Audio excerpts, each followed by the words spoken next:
The last train home. The last train of the night arrived at the platform at 11:59 p.m. The station was almost empty. Cold wind moved through the underground tunnel, carrying the faint sound of dripping water somewhere in the darkness. Ethan hurried down the stairs, his footsteps echoing loudly. He had missed the earlier train, and this was the only one left before morning.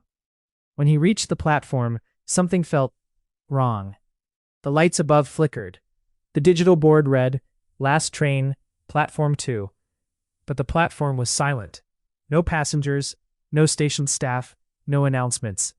Just the distant hum of the arriving train. The train slowly rolled in, its metal wheels screaming softly against the tracks. The door slid open. Ethan stepped inside. The carriage lights were dim and slightly yellow, like an old hospital hallway.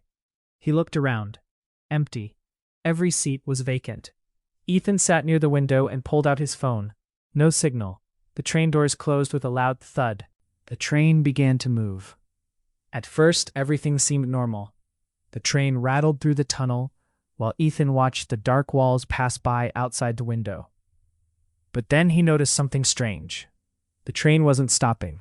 It passed the first station, then the second, and the third. No announcements, no slowing down, just darkness outside the windows. Ethan stood up and walked through the carriage. "Hello?" he called. His voice echoed through the empty train. No answer.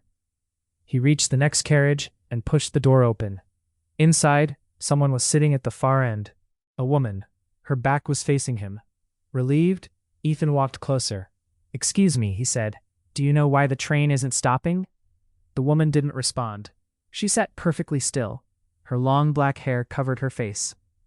Ethan felt a strange chill run through his body. "Miss?" Slowly, very slowly, the woman stood up, but she didn't turn around. Instead, she began walking toward him. Her footsteps were slow. Ethan stepped backward. "Hey, are you okay?" The train lights flickered violently. The woman stopped, then her head twisted. Not her body, just her head. It rotated completely around until her face stared directly at him. Her eyes were pitch black, and her mouth stretched into a wide, impossible smile. Ethan screamed and ran. He rushed through the train doors, stumbling into the next carriage. But when he looked up, every seat was now filled.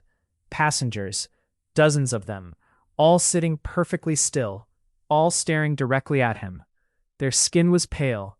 Their eyes were empty. None of them blinked. Ethan backed away in terror. What is this? Suddenly, the train slowed. The speakers crackled with static. A distorted voice whispered through the carriage. "Next stop, the end of the line." The train screeched to a halt. The doors slowly opened. Outside the train was nothing. No station, no lights, just endless darkness. Every single one of them was now standing. They all spoke at the same time in a low whisper. "Stay." Ethan ran for the open door. The moment he jumped out, the train doors slammed shut. The train disappeared into the darkness. Suddenly, the platform lights turned on. Ethan looked around confused. He was back at the same station where he started. Morning commuters walked around him like nothing had happened.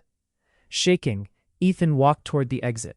Then he saw the newspaper on a nearby bench. The headline read, "Train crash kills 47 passengers. Midnight line disaster, 1998. Below the headline was a photo of the wrecked train. Ethan felt his heart stop, because standing in the broken train doorway was him. And underneath the photo, the caption read, "Authorities still searching for the missing passengers." Behind him, a familiar sound echoed through the station. The digital board flickered. "Last train, platform 2." And slowly, the lights began to flicker again.